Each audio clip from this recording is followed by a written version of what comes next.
Well, it's a pleasure to be here. I'm amazed there's as many people left as there is. Thank you for staying around.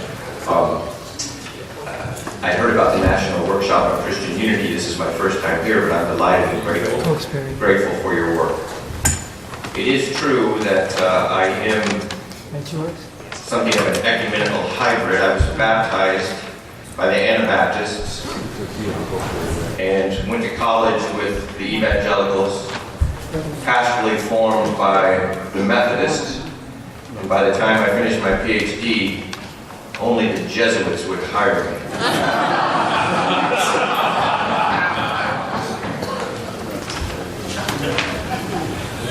My presence here might be something of a problem. You asked someone in his mid-50s to speak about the younger generation. My kids found that humorous. It could be a sign that there is trouble in the ecumenical movement. Now, my theological vocation is deeply indebted to ecumenism. I was born right before Vatican II, so in my life, I've experienced the changes between Catholics and Protestants. When I was in seminary, the BEM document had just come out, Baptism, Eucharist, and Ministry. I think I read that in about 50% of my classes at Ecumenism. Sacramental and liturgical renewal was underway. In my Methodist church, we had just published the Book of Worship with its beautiful prayers, connecting us closer to the riches of the Catholic tradition.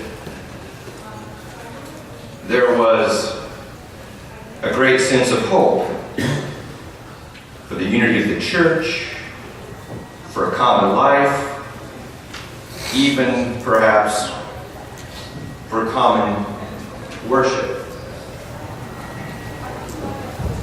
Much of that hope has not materialized. Things are certainly better than when I was born. But much of the hope and the expectation did not come to fruition. In fact, I think you might even say there's been something of a retrenchment in certain ecclesial positions. I've been surprised at the retrieval and recovery of 19th century neo-Thomism among Catholics. The kind of theology that actually Vatican II didn't reject. There's riches in that tradition. But it certainly opened the window and allowed for some broader expressions of philosophy, metaphysics, and theology. And there's also been retrenchment on the Protestant side, using the essential teaching of justification by faith as a kind of hardening, with some theologians refusing to sign the joint declaration because they thought it gave up the Reformation. So there are troubling signs, which might be one of the reasons someone in his mid-50s is speaking about the younger generation and their hunger for ecumenism. But there's also promising signs, and I've been the recipient of those promising signs. I've had the great privilege of now having over 30 doctoral dissertation advisees, about a third Catholic and 2/3 Protestant, and I'm always amazed at the way they find each other and their influences and their joys. One of my doctoral students I'm particularly fond of, I'm fond of all of them, of course, but particularly fond of, came to me her first day of the doctoral program and she said, "I just want to be clear, I'm a triumphalistic Roman Catholic." We can work with that. She still is. But she also learned to love Karl Barth and one of her peers who was a Mennonite. She came to my office one day and she says, "I'm really disturbed." "What's wrong?" "This Anabaptist guy makes a lot of sense to me. We have Stone Campbellites who are keeping the tradition of Bernard Lonergan, the Jesuit, alive.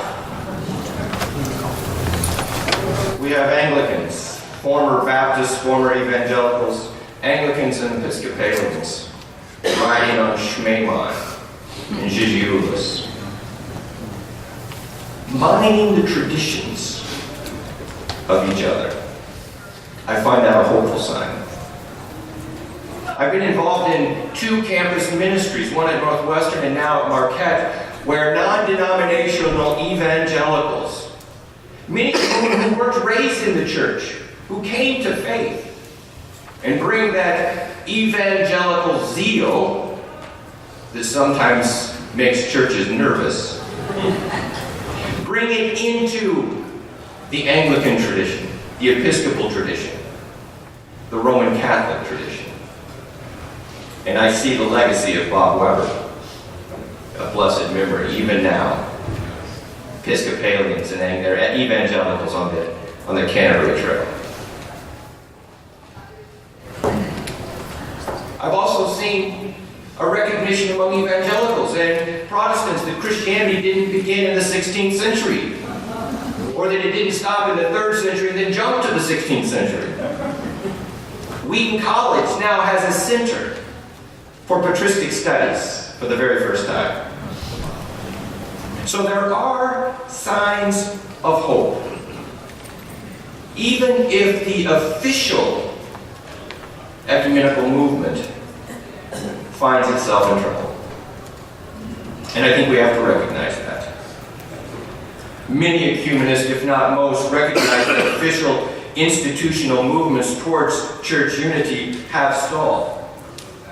The joint declaration between Lutherans and Catholics that many others of us signed on justification by faith had little impact on actual church life. One of the major reasons for the enigmatic cleft between Protestants and Catholics was removed, and it seemed of little consequence, at least to this point. And I love that term, enigmatic cleft. It was a term coined by Karl Barth in speaking about the divisions in the 16th century.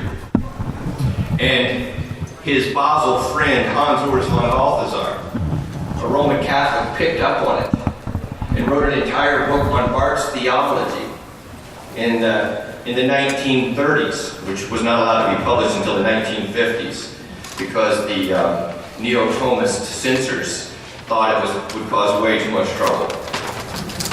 And this staunchly reformed Barth and staunchly Catholic Balthasar, who was trying to convert Karl Barth to Roman Catholicism, became friends. And out of their friendship, I think more good was done for movements between Catholics and Protestants than many other things that were accomplished in the 20th century. But Barth said the division between us has to be an enigmatic cleft. We have to think of it as something we can never render intelligible. It has to be like evil itself, an absurdity. And the minute we begin to apologize for it, to say it's normative and explain it, something's got wrong. It's puzzling. It's enigmatic. We shouldn't be able to understand it. The inability of the joint declaration to bring us together in a new way led some Protestants, especially Lutherans with strong Catholic sensibilities, to the reluctant acknowledgement that their hope, which had become known as evangelical Catholicism, could be little expressed in their mainline Lutheran church. Many decided it was time to leave and enter into full communion with the Roman Catholic Church, and what's known as return ecumenism. Return. The idea that the only option is this church at the expense of the other. In a 2006 Christian Century article, Jason Biasi, who's pastor of Boone United Methodist Church just up the way, wrote a fascinating article entitled Going Catholic. His essay began with a seminary encounter from a seminary friend at Duke Divinity School. He begins that essay this way. When I ran into a friend from Divinity School recently, we asked each other the normal catch-up questions. Then in the same casual tone, she said, "So are you going to become Catholic?" It's not that odd a question these days in theological circles. A string of theologians have left their Protestant denominations for the Church of Rome. And then Jason went on to give some of the reasons why and interviewed a few of the theologians. My friend and now colleague, Mickey Maddox, was one of those theologians who left his Lutheran church, in which he'd been very active in the ecumenical movement for Rome. I shouldn't really say Mickey left the Lutheran church, because if you go into Mickey's office, you'll notice that the works of Luther still dominate. And he understands himself as a Lutheran. It's the kind of conversion, if you would call it that I think we should affirm. But Mickey explained why it was that he thought he had to come to this conscientious decision. The joint declaration on the doctrine of justification should have worked. Once both Catholics and Lutherans concluded that they have no substantial disagreements on the doctrine of justification, the doctrine on which Lutherans have long said the church stands or falls, the Schmalkald articles, right? I mean, that's it. We've invented all of these other divisions, and now even the doctrine of God is debated. We have to have a Protestant distinctive doctrine of God. That doesn't make any sense. Once this disagreement has been alleviated, then there is no reason why we should not reunite under the Bishop of Rome. For Maddox, the problem lies with his Protestant church. Quote, "There is an institutional intransigence, I believe, on our Lutheran side, and a cultural captivity to hyper-Protestant ways of understanding the church that stymies even the best efforts to overcome the visible breach of the 16th century." I want to pick up on that note. Hyper-Protestant ways of understanding the church. And I'll come back to it. Gerald Schlabach is a Mennonite theologian who also became Roman Catholic, and he would agree with Maddox that part of the difficulty was his own dissatisfaction with hyper-Protestant ways of understanding the church. It led him also to enter into full communion with Roman Catholicism, while he at the same time maintains his Mennonite Anabaptist identity. In fact, Gerald's wife is a Mennonite minister. And he has spoken of the need for hybrid ecclesial identities in which someone does not reject the faith in which he or she was formed, whether it be Lutheran, Mennonite, Catholic, evangelical, but understands it as a fuller expression by entering into a different church. I've seen numerous Lutherans, Mennonites, Episcopalians, evangelicals, theologians, clergy, and laity slowly adopt such hybrid identities. And in so doing, they're not rejecting their past formation in either mainline or evangelical Protestant churches, but find it lacking in something significant that causes them to be more open to the riches of other traditions. And one of the things that it tends to lack is that Protestantism became a tradition. And that makes no sense. You can't have a tradition of protest. That always ends in solipsism, where your identity is defined more by what you oppose than what you're for. I have a friend, he's a Methodist minister. Every year he writes a letter to the Pope. Here's what you need to do. Now, I'm still protesting, but I know it's necessary. Get these things done, we'll all get back together. Now, that makes sense of the term Protestant. But when Protestant becomes an identity, it makes no sense. And when it's coupled with institutional intransigence, it will ultimately end up in each individual defining Christianity and the church for her or himself. I do think that one of the reasons why we see, at least I see in my context, evangelicals, mainline Protestants, embracing the riches of the Anglican, the Catholic, and even the Orthodox tradition. Some even entering into communion with those churches, is because they are dissatisfied with this hyper-Protestant way of thinking about the church. Now don't get me wrong, not everyone is dissatisfied with Protestantism, and I learned that the hard way. My friend Jason Biasy, a year before, he wrote this essay right after John Paul II's death and before Benedict's election, or right after Benedict was elected, sent me called me and said, look, we're doing a thing on Protestants and the papacy. Would you be willing to write as a Protestant in defense of the papacy? I said, sure. Didn't really think about it. Went on a long run, actually. Composed the essay in my head. Wrote it down in about an hour. I spent 10 years on a book on Karl Barth and Hans Urs von Balthasar. No one's read it. I spent an hour on this piece. I've never gotten as much response.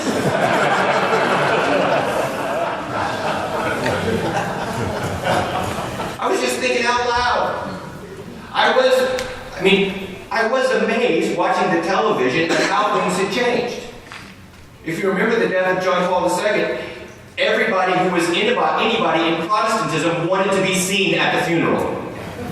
Rowan Williams, Archbishop of Canterbury at the time, changed the wedding for Prince Charles and Camilla so he could be there. Evangelicals were in attendance. The first person to receive the Eucharist was the Protestant brother Roger, who received it from Joseph Ratzinger. I watched all this and I thought, things have changed. The papacy doesn't seem to be a crucial issue anymore for Protestants. Perhaps we, as Protestants, could find a way we might even be able to receive the papacy. So I thought about it, wrote down a few things, and discovered not a lot of Protestants were quite ready for that yet. In that essay, I gave 3 reasons why I think we might receive the papacy. And the first one I was just meant tongue-in-cheek. And it was the negative reason. We Protestants need to protest against something, and the papacy makes a nice target. So we actually need the papacy for the sake of our own identity. If the papacy ever disappeared, what would we do? It's like Graham Greene tells in one of his wonderful stories. Graham Greene's just the best novelist in terms of Catholic thought. Someone who desperately wanted to be Catholic, but struggled with his Catholic faith. And in one of his novels, he talks about some nuns who were in charge of a leper colony. I use the word advisedly after this wonderful lecture. And these nuns had devoted their entire life to the cure of leprosy. It gave them their identity. It motivated them.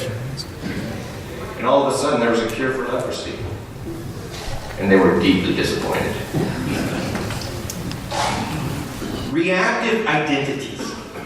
Identities which understand what they oppose more than what they are for, actually collude with the very thing they react against in order for their identity. I sometimes think Catholicism has become that for Protestantism. In our Methodist hymnal, when we say the Nicene Creed, there's an asterisk by, I believe in the one holy Catholic and Apostolic Church, and it says universal. The asterisk. I'm not sure why it's there.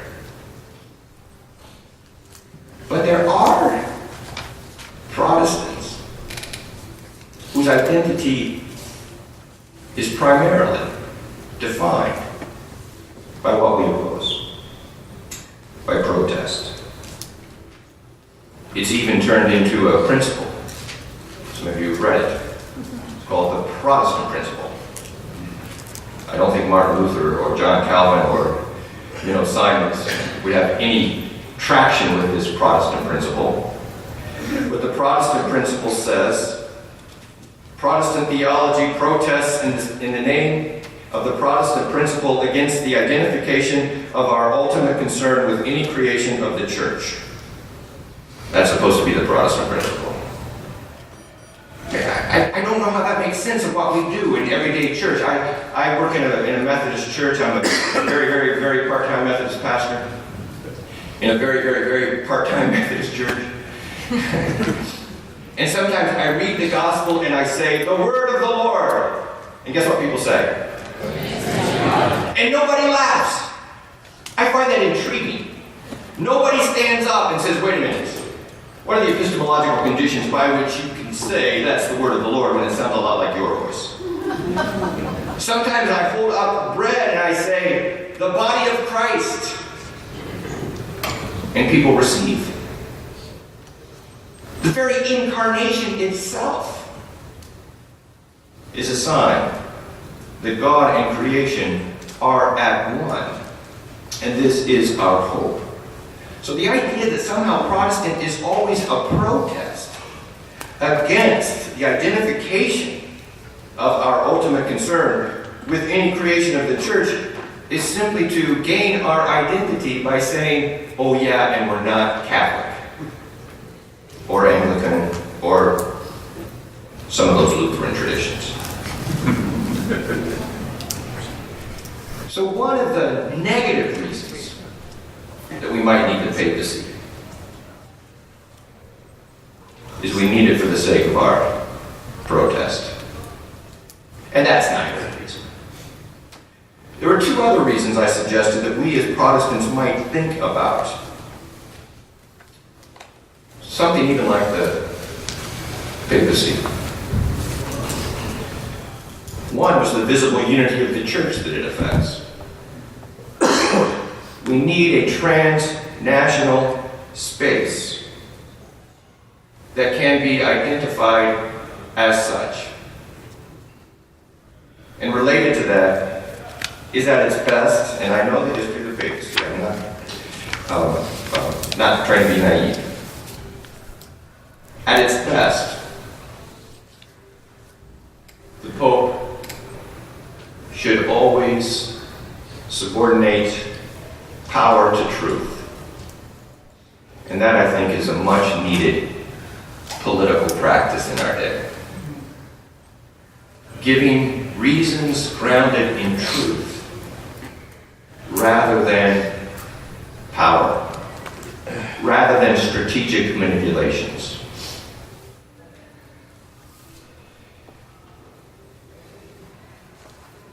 I think that if we could have a conversation which begins with the assumption that what we are going to do together is to seek truth in charity,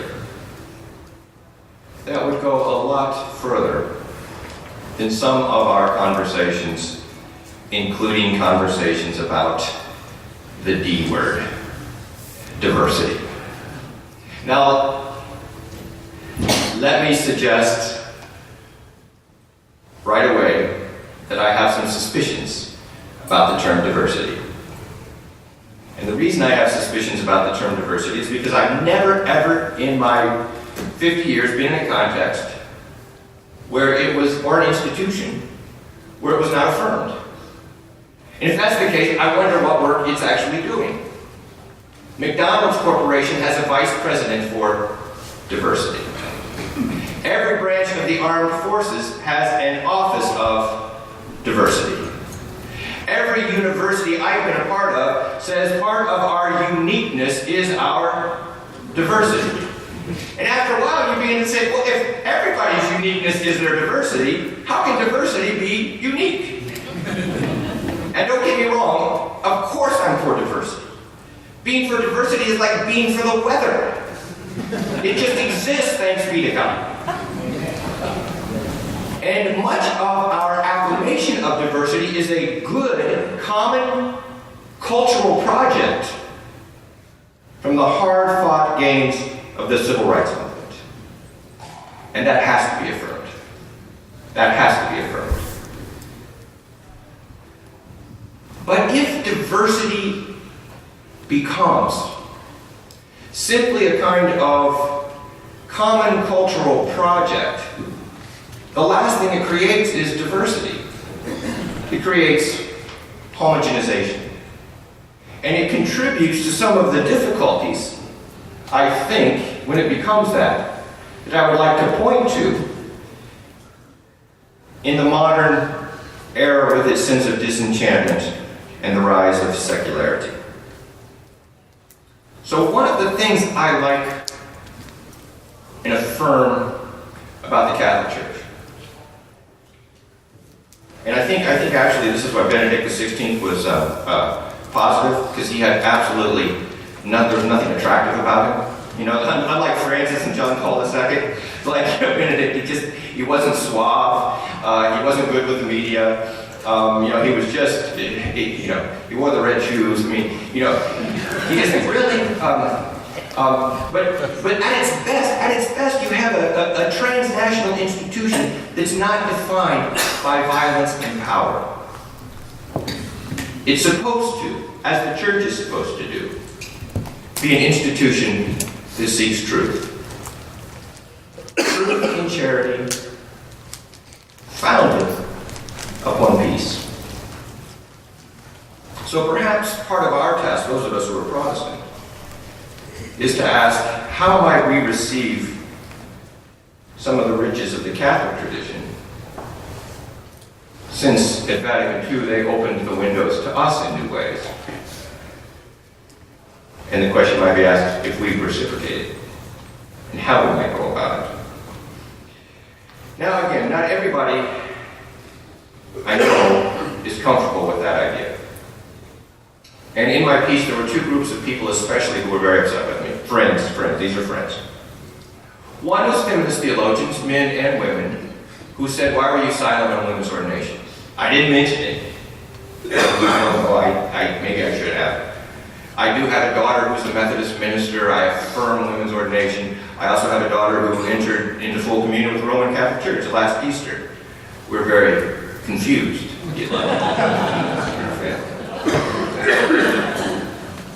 And there were also evangelicals who were very upset, thinking that I had betrayed the Reformation and therefore the gospel. And then there were Roman Catholics who wrote me and said, so why haven't you joined the one holy Catholic and Apostolic Church? To which I responded, well, I think I'm already a part of it, and I can point out in your own documents where I am. As a Methodist, I do consider myself as something of an evangelical Catholic, whatever that might mean.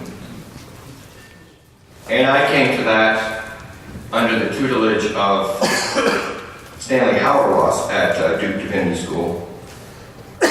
I always sort of with fear and trepidation introduce Stanley into a conversation. My first 10 interviews for teaching positions, all of which were unsuccessful, began with the first question. So how are you different from Stanley Hauerwas, and what do you think about his project? To which I said, whenever I figure out what it is, I'll let you know. But Gerald Schlabach, the Mennonite Catholic, once explained the project. And I think he said it nicely. Hauerwas wants Catholics to be more Anabaptists, Anabaptists to be more Catholic, and nobody to be Protestant. And by that he meant Protestant in the sense of that tradition of protest.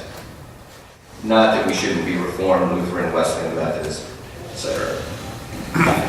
I've tried to live that out, and I find many of my students doing so as well by trying to enter into as full a communion as possible with the Roman Catholic Church while remaining in my Wesleyan tradition, where I do serve as a Methodist pastor. I regularly attend Mass, never receiving, of course. And I've tried to understand Catholic culture, theology and philosophy, its strengths and its weaknesses.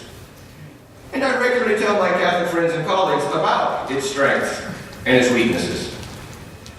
And I find one of the tasks before us in the ecumenical movement is to learn to receive those kinds of both affirmations of our tradition and criticisms from people outside our tradition.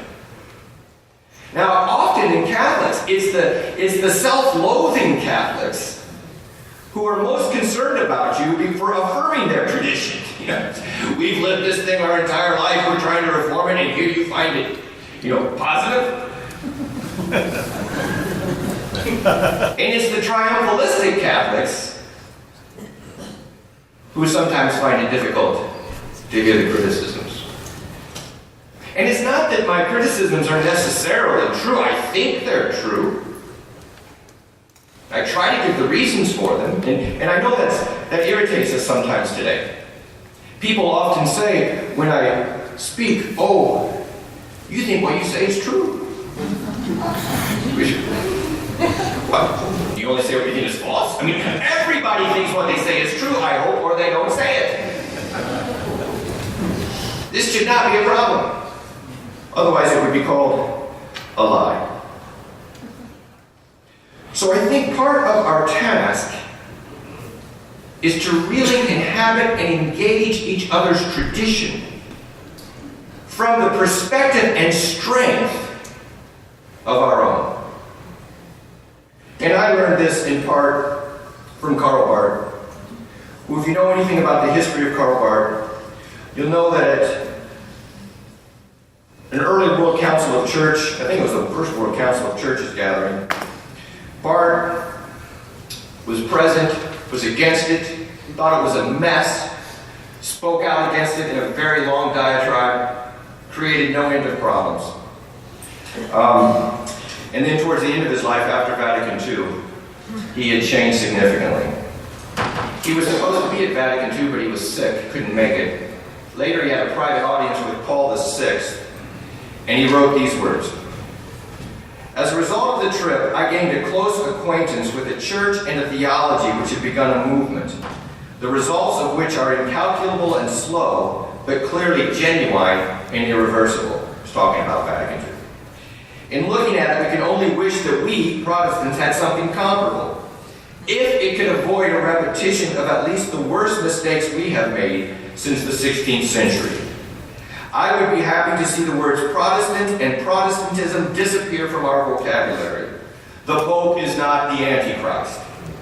The apparatus of all the anathemas directed at us by the Council of Trent is now to be found, with all sorts of other old weaponry, only in the Dinsinger. Ultramontes, beyond the mountains, I met so many Christians with whom I could not only speak candidly and seriously, but also join in hearty laughter, that I could not think without pain of certain dwarfs in our own theological backyard. Any optimism about the future is automatically excluded, but calm brotherly hope is called for, together with a willingness in the meanwhile to conduct in both great and small affairs a thorough house clearing of our own." And here's the key kicker, which I try to, sometimes I have to remind myself of this every day. Because like most people, I know, I've been a Methodist a long time, and I can tell you about his problems for a really long time. Conversions from us to the Roman Catholic Church, or from there to one of our churches, have as such no significance. They can have significance only if they are in the form of a conscientiously necessary conversion, not to another church, but to Jesus Christ, the Lord of the one holy Catholic and Apostolic Church. Basically, both here and there, it can only be a matter of each one heeding in his place, in his own church, the call to faith in the one Lord and to serve. And I do think that's good advice for how we move forward. The thaw in ecumenical relations is offset by a sense of hope that's emerging from younger theologians, both dissatisfied with their own traditions and at the same time attracted to the fullness and the riches of the Catholic faith, small c. And I think that's come about for three reasons. I'm sure there's more, but I'll leave you with these three. And then sort of 5 very brief suggestions. The first is the dissatisfaction with a kind of liberal Protestantism, and I use that word advisedly. I don't mean liberal conservative in the sense of the very tired culture wars that are exhausting. I mean it in the sense of the tradition of a certain kind of German Protestantism that was always asking about the essence of Christianity. We had to reduce Christianity to its essence. What is its essence? As you know, Harnack, the fatherhood of God, the brotherhood of man, the infinite value of the human soul. I love to say that because it's just so wrong, right? It's like, it's just not. No, that can't be the essence of Christianity. We try to reduce it to the essence. Maybe the essence is social justice or ethics. Or among evangelicals, many evangelicals are liberal Protestants all the way through. And the essence of Christianity is my personal relationship with Jesus. Ken Burns, a Roman Catholic, once said, look, you have a personal relationship with your Creator, not the Lord of the universe. Not that God's not personally engaged with us, of course that's true. But I do think this idea that we reduce Christianity to its essence, the old kernel and the husk model, no longer compels. It no longer compels. And in its place is a recovery of ecclesiology, the importance of church, of salvation as communal that requires mediation through a variety of means of grace. Sacraments, icons, confessions, obedience to a rule, doctrines, creeds. When I used to teach at the seminary, I would teach around the Nicene Creed, and inevitably some of the Methodist students there, this probably wouldn't happen in the Anglican or Episcopal or maybe even the Lutheran seminary, but in the Methodist seminary, they would object. Oh, that's the problem with the church today. We're too committed to those tired old doctrines and dogmas. I got this every time I started. So then I would ask, okay, that's fine. How many of you can say the Nicene Creed? There's the ex-Catholics, like 3. And you just wonder, if you don't even know it, how can that be the problem? I think and it's not just recovering doctrine, dogma, liturgy, sacraments, icons, all of these means of grace, the richness of the tradition, but also the importance of philosophy, of culture, of art, of architecture, of space. Because we live in a time, as Weber noted, of disenchantment, where all spaces are reduced to the same. We could be in any Omni hotel in any major city in the world, and it would look just about the same. We've lost a sense of space as difference. And I think that has something to do with the role of modernity and secularity. We have a changed context since Vatican II. The modern has become the default position. Now, by the modern, I mean to follow the Italian philosopher Gianni Vattimo, who described the modern as twofold. First, there is the new and improved. And second, there is everything else which is obsolete. So the modern for Vatimo is defined as the modo, the just now which is about to arrive but never quite does. And everything we've prepared up for it up to this moment is insufficient. I'll give you an example of this. Once I was driving in my minivan. Yeah, I drove a minivan like every other suburban father. And my daughter was driving with me, and a commercial came on for the X-Files. We used to watch the X-Files. Great television show. And it said, "Don't miss this week's episode. The best episode ever." And my daughter naively said, "Dad, didn't they say that last week?"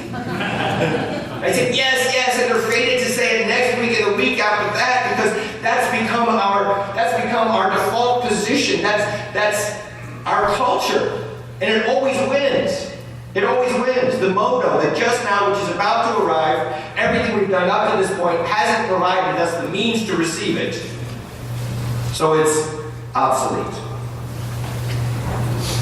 And if that's the default position, then of course, Christianity must be, new every morning. But now, I think especially among younger theologians and philosophers, we recognize that's our faith. And so it no longer works. That no longer works. So the last thing we should do, and this would be my first suggestion, is don't be relevant. Don't be relevant. Never be relevant to the young people in your church. They know it, and it doesn't work. And let me make 4 other suggestions which are dialectically related, which means they contradict each other and I don't know how to resolve it. First, receive those who come into your traditions with charity and generosity, and not fear. I too often see these young evangelicals who've entered into the Anglican, Episcopalian, Catholic, and Orthodox traditions. And the cradle Episcopalians, the cradle Catholics, the cradle Orthodox are very nervous. They're not sure what to do. How do you receive them? How do you receive them? And sometimes they're surprised by this. Learn to affirm the gifts that they can bring into those traditions. And here's the dialect, the second.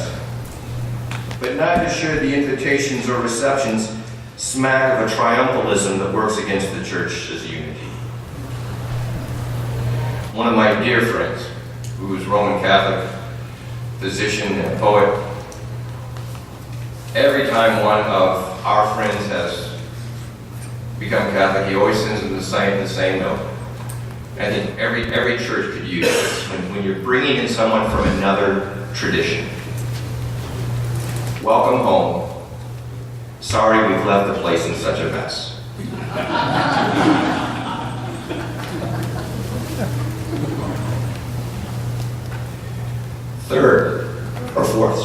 Fourth, learn a hybrid identity.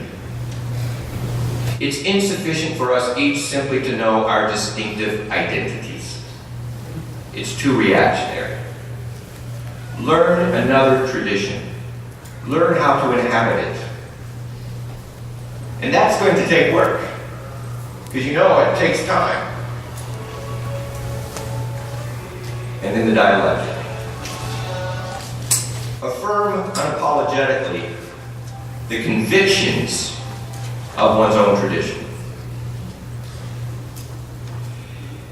And I'll conclude with this, and I'll be glad to take challenges or questions. For the last, I should have talked 7 more minutes, and I wouldn't have had to entertain challenges or questions. If the ecumenical movement gets reduced to self-congratulations about how we have overcome our particular identities for a more progressive cosmopolitanism or universal identity, then I think it will have little traction with anyone. Because a cosmopolitan identity is just one more particular identity. And if there's anything which has become evident, as I read the younger generation, it's that they know that. And they see through it. And they haven't inherited some of our divisions. And that's a good thing. Well, thank you for hanging around and listening to my comments.